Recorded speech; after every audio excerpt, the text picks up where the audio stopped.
नहमदुहु व नुसल्ली अला रसूलिहिल करीम अम्मा बाद फ़अऊज़ु बिल्लाहि मिनश शैतानिर रजीम बिस्मिल्लाहिर रहमानिर रहीम।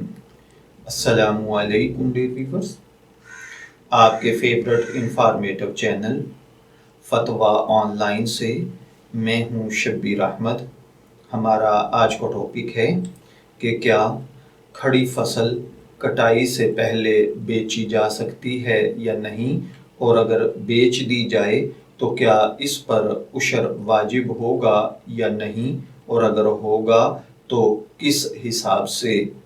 ये एक सवाल है जो कि इबादुर रहमान साहब ने डेरा इस्माइल खान से पूछा है।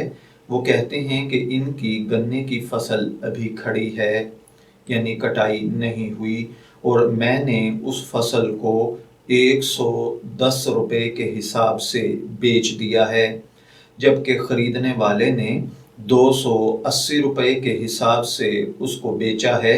अब इसकी मजदूरी, कटाई, खर्चा सब कुछ उसने अदा किया है।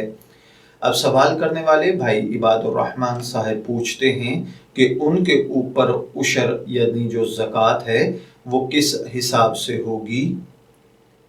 तो इसका जवाब ये है कि आपकी फसल जिसकी कीमत पर आपने इसको फ़रोख्त किया है, यानी 110 रुपये फ़ी मन के हिसाब से, तो आपके ज़िम्मे ज़कात या उशर 110 रुपये के हिसाब से होगा।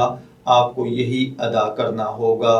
मैं दुआ गो हूँ कि अल्लाह ताला हमें इन बातों को समझकर इनके मुताबिक अमल करने की तौफीक अता फरमाए। शब्बीर अहमद को इजाज़त दीजिए, फिर हाजिर होंगे किसी नए टॉपिक के साथ।